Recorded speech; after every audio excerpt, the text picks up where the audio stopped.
السلام علیکم ورحمۃ اللہ وبرکاتہ۔ ہر شخص کے دل میں نیک خیالات الہام سے آتے ہیں اور وہ حواس کے راستے سے نہیں آتے بلکہ دل میں ہی پیدا ہوتے ہیں، جو روح سے دل میں اترتے ہیں۔ حواس تو اس عالم کے لیے ہیں، اس عالم کے لیے یہ آڑ بن جاتے ہیں، یعنی پردہ بن جاتے ہیں۔ اور جب تک اس عالم یہ جو عالم موجود ہے، یہ دنیا موجود ہے، بندہ اس سے فارغ نہیں ہوگا تو اس عالم یعنی آخرت کی راہ نہیں پا سکے گا۔ اس لیے رسول اللہ صلی اللہ علیہ وسلم نے بھی فرمایا کہ دل کو اس دنیا سے خالی رکھو، رب تعالیٰ کا عرش بن جائے گا۔ یہ نہ سوچ لو کہ دل کی کھڑکی نیند میں یا موت کے بعد کھلتی ہے۔ اگر کوئی شخص جاگتے ہوئے زندگی میں ہی ریاضت و محنت کرے، دل کو خواہش سے پاک کرے اور غصے سے اپنے دامن کو چھڑا لے، برے اخلاق سے اپنے آپ کو پاک کر لے، خالی جگہ بیٹھے، آنکھ کو بند کرے اور حواس کو بیکار کر دے اور دل کو عالم روحانی سے یہاں تک مناسبت میں لا کر اپنے آپ کو قائم کر دے کہ ہمیشہ دل سے اللہ اللہ کہے، زبان سے نہیں، دل سے، یعنی دل جو ہے وہ اللہ اللہ کہنا شروع کر دے، حتیٰ کہ بندہ اپنے آپ اور تمام عالم سے بے خبر ہو جائے اور اللہ تعالیٰ کے سوا اسے کسی کی خبر نہ ہو۔ جب ایسا ہو جائے گا تو دل کی کھڑکی کھلی رہے گی۔ لوگ جو کچھ خواب میں دیکھتے ہیں یہ بندہ جاگتے ہوئے دیکھے گا۔ فرشتوں کی ارواح روحیں اچھی صورتوں میں نظر آئیں گی، پیغمبروں کو دیکھنے لگے گا اور ان سے فائدہ پائے گا۔ زمین و آسمان کے فرشتے نظر آئیں گے، پس بندے کی شان عظیم ہو جائے گی۔ رسول اللہ صلی اللہ علیہ وسلم نے فرمایا، مجھے زمین دکھائی گئی، پھر میں نے اس کے شرقوں اور مغربوں کو دیکھا۔ قرآن پاک میں ہے، اس طرح ہم دکھاتے ہیں ابراہیم علیہ السلام کو سلطنت آسمانوں اور زمین کی۔ تو ابراہیم علیہ السلام کی نگاہ آسمانوں اور زمین کی ایک جگہ سے، ایک کونے سے دوسرے کونے تک، اور ایک آسمان سے کئی آسمانوں تک، ابراہیم علیہ السلام کی نگاہ کو اللہ نے اتنا بلند کر لیا کہ وہ یہاں بیٹھے ہوئے بھی اپنی نگاہ سے سب کچھ دیکھ لیتے تھے۔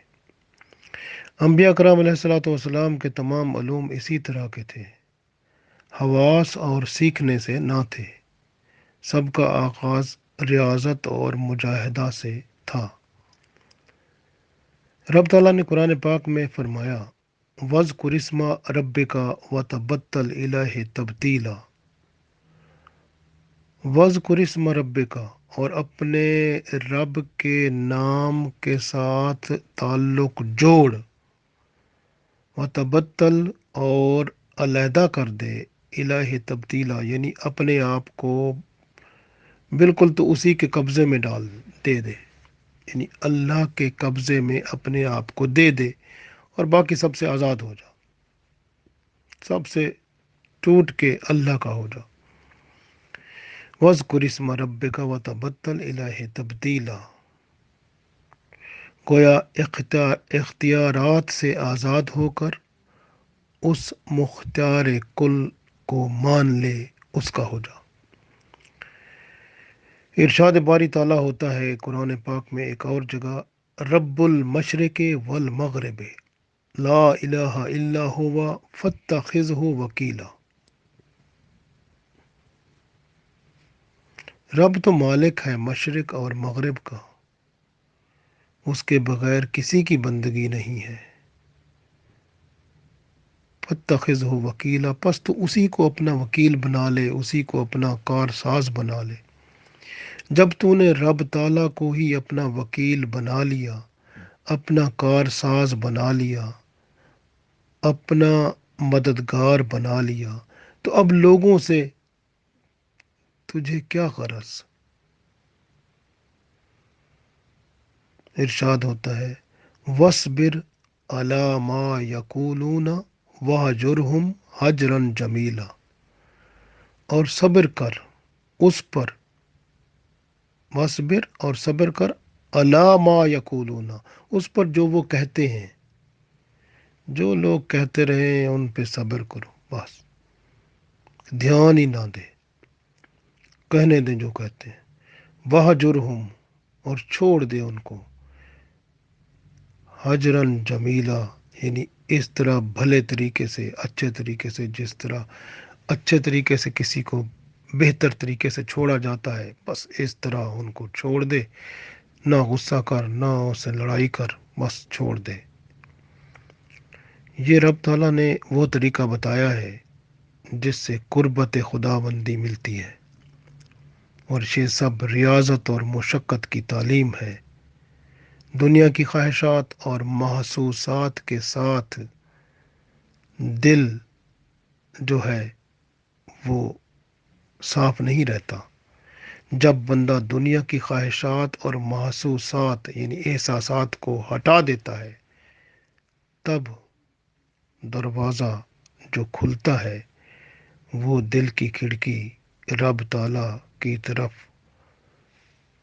جب کھلتی ہے، تو پھر اس کے اندر اللہ کی نشانیاں نظر آتی ہیں، اللہ کے وہ وہ نظارے جس کو دیکھ کر بندہ ہر قسم کی مشکل کو، ہر قسم کے مسئلے کو، ہر قسم کی تکلیف کو بھول جاتا ہے، اور صبر کر کے اسی کا ہی ہو جاتا ہے، کیونکہ اس نے اپنے رب کو پہچان لیا۔ اللہ ہمیں بھی عطا فرمائے۔